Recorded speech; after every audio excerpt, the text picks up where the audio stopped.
Good afternoon, everyone. So, in the previous class, we are discussing about carburetor. So, in the previous class, we have discussed about different type of mixture. Okay. Now, today we are going to see what is the requirement of that different type of mixture, and we use different type of mixture for different loading conditions. Okay. So that we will understand by a graph between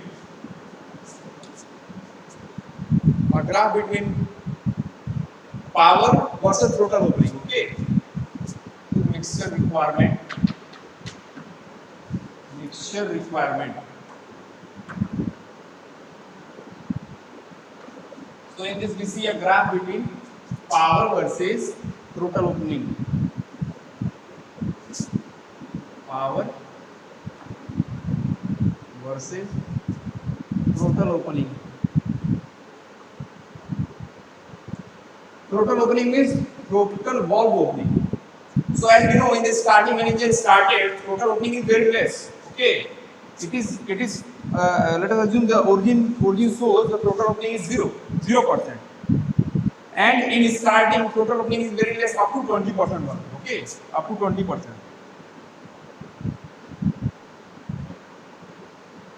So let us assume this line represents throttle opening for starting condition.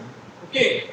Now, so we know in starting condition when throttle opening is very less, so we get very less amount of fuel from the main unit. Okay. And we get a rich amount of fuel, rich fuel from the idling jet. So due to that rich fuel, power is very high. Okay. So in the starting power is very high. It is something power is very high. But as the throttle opening increases, the amount of rich fuel from the idling jet decreases. Okay, and you get the air fuel mixture from the main jet. Okay, and thus as the amount of rich fuel from the idling jet reduces, so the power will decreases. Okay, so here power will be decreases slowly. Okay, and when there is sufficient opening, the idling jet stops working, and then we will not get that rich fuel. So power will be very less here. Okay, and when there is sufficient throttle opening, when engine is in normal condition, then there is sufficient throttle opening, and engine will run with a constant speed. Okay, engine will run with a constant power. Okay, up to 70% of throttle opening. Okay, so this condition from 0 to 20% is known as idling condition. Idling condition. Idling condition. In this condition, idling jet works and we get high power. Okay, and this condition when throttle opening is from 20% to 70%, this is known as normal or cruising condition. Normal or cruising condition. Okay. So in this condition, power will be constant. Okay.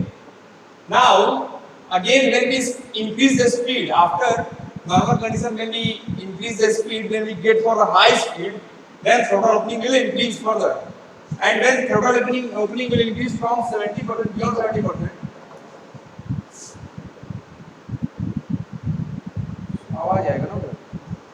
And when throttle opening increase beyond 70%, then acceleration system starts working.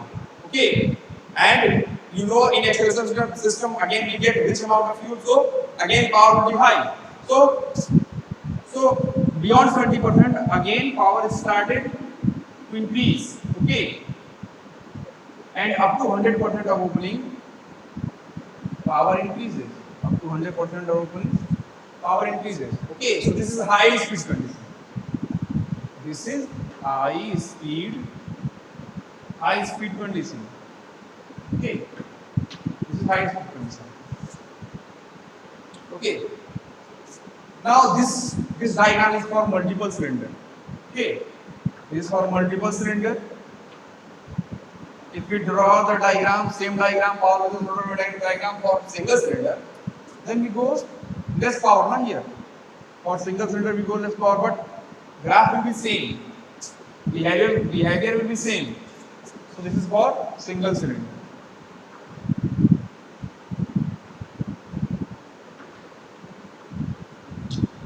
Okay. So this is the mixture requirement.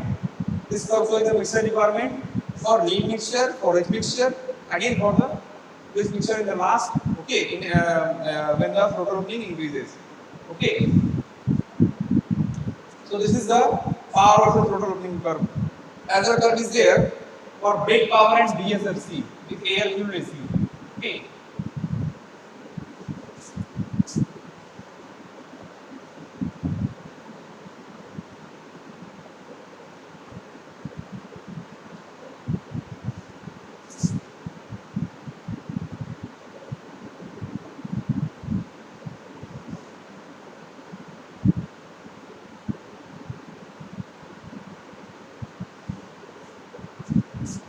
Next curve is brake power versus air fuel ratio. Okay. This curve shows how brake power varies with different value of air fuel ratio. So in this curve also we show brake power and BSFC, brake specific fuel consumption. Okay, both curve we show with the air fuel ratio. Air fuel ratio.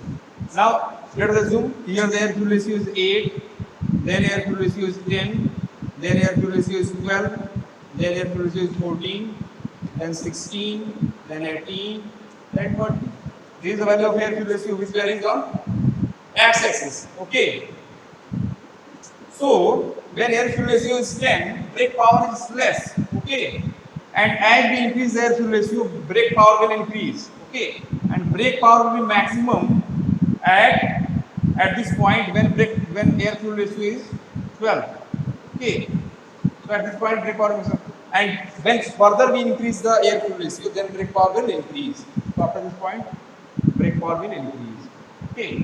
So this is the at 12 air fuel ratio we get best power. Okay. Best power. Okay. Now, if we talk about BSFC, brake specific fuel consumption. Okay. So again, brake specific fuel consumption will be maximum at 8, and as the air fuel ratio increases, means amount of air increases, amount of fuel decreases. So amount of fuel decreases means fuel consumption will decrease. Okay. So this curve will go in downward direction.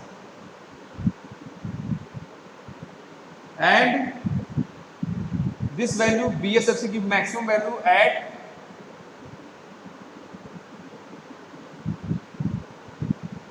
this curve give maximum value at 16 air fuel ratio.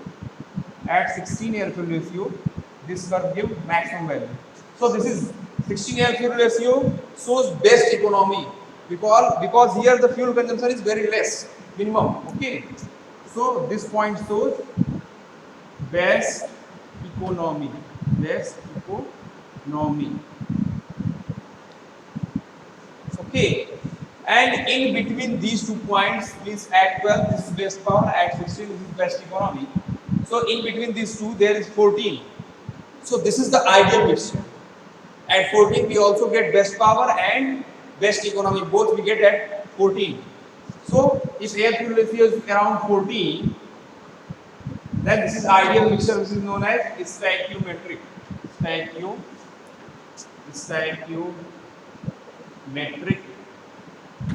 air fuel ratio. Stoichiometric air fuel ratio. This is ideal air fuel ratio. Okay. So, and we have also studied in the previous class that stoichiometric air fuel ratio varies from 13.4 to 13.7. It is almost equal to 14. Okay. So this curve shows best power, best economy, and stoichiometric mixture. Okay. Both the curves are very important.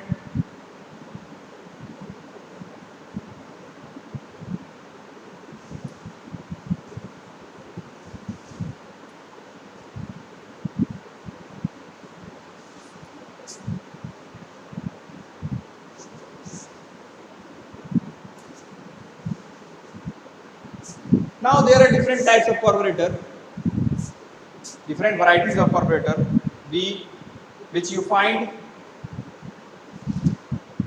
Okay, I am giving the name of some types of carburetor here. Just name. Okay, types of carburetor.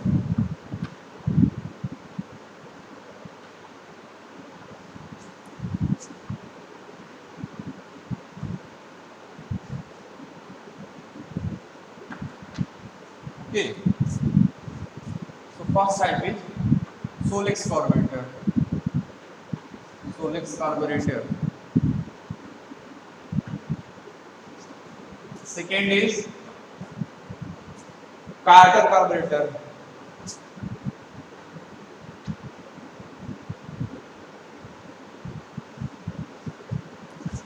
Third is SU carburetor. These are some varieties which you can find in the book also. Fourth is updraft carburetor. Updraft. Updraft.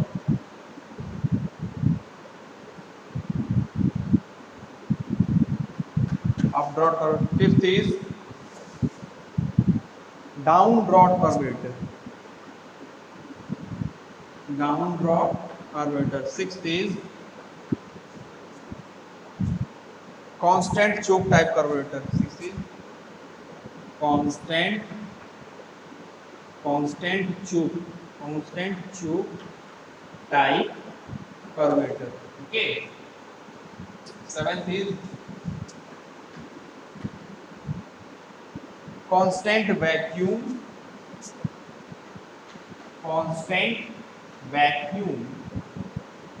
or which is also known as or variable choke type carburetor. Constant vacuum or variable choke type carburetor. So these are some types, some varieties of carburetor. You can read about these carburetors in the book also. You can find in the book also. Okay. So this is all about the carburetor.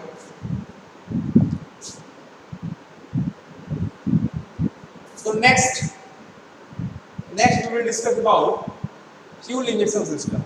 Okay, fuel injection system. So fuel injection system is basically used in diesel engine. We know that in petrol engine we use spark plug and air fuel mixture already prepared in carburetor. So in petrol engine we need not to use fuel injection system, but in diesel engine the fuel is injected. Okay, and air is compressed during compression stroke. Okay, so there is a need to inject the fuel. So in the diesel engine we need fuel injection system. So fuel injection system is very important for diesel engine because power, efficiency and many things depends upon fuel injection system. Okay. So the next topic is fuel injection system. Fuel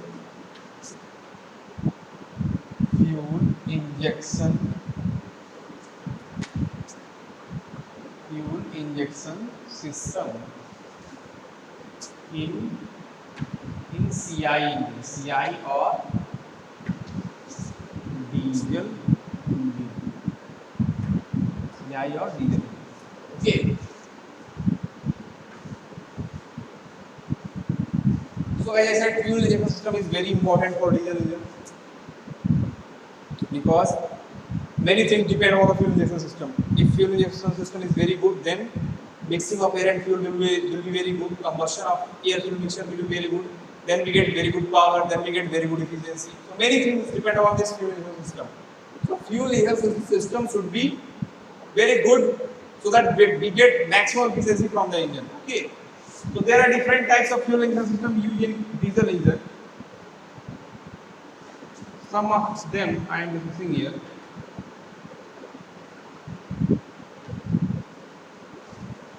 So basically there are two types of fuel injection system in diesel engine. There are two types of fuel injection system in diesel engine. First is air injection system. Air injection system. Okay, and second is airless injection system. Airless, or it is also known as solid injection system. Okay.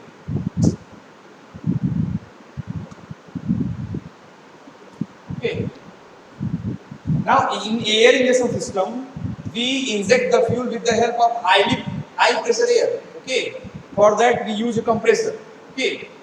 And with the help of compressor, we provide highly compressed air, and that highly compressed high pressure air will inject the fuel inside the engine cylinder. Okay. So here we get the help of highly compressed high pressure air to inject the fuel inside the engine cylinder. That's why it is known as air injection system. Okay. This we will discuss in detail later. Second one is airless or solid injection system. Airless, as the name is given, airless means here we need not to use air, high pressure air to inject the fuel. Okay. Basically, we use a mechanical system to inject the fuel. Okay. So this airless or solid injection system is further divided into parts. That is mechanical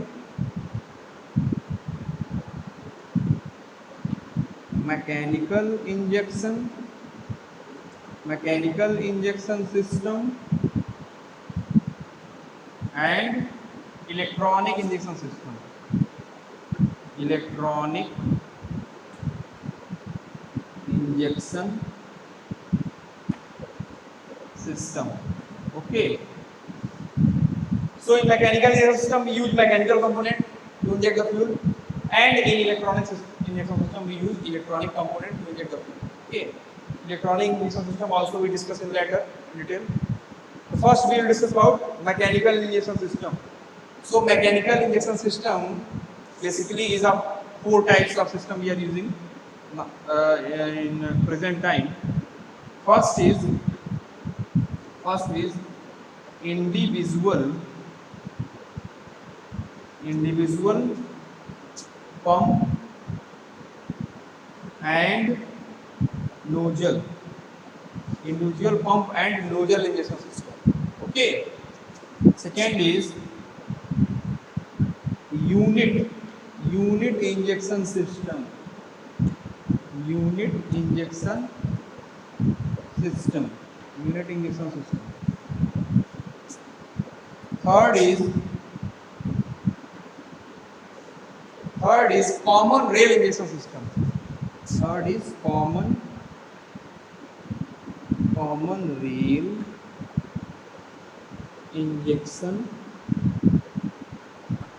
rail injection system. And fourth is distributor injection system. Fourth is distributor injection system. Okay. So these are the four kinds of mechanical injection system. Okay. All these four kinds we will discuss in detail. Okay.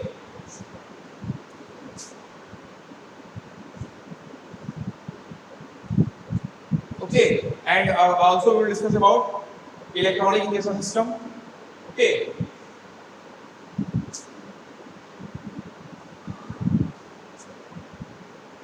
Everything we will discuss one by one. Okay. But first we start with air injection system. Then we study about airless injection system or mechanical injection system. We study all the four injection system. Then we go for electronic injection system. Okay, one by one we study all. Okay. So this is all for today. In the next class, first we will discuss about air injection system. Okay, this is all for today. In the next class, we will discuss about air injection system. Then we discuss about airless or solid injection system. Then mechanical injection system. Okay.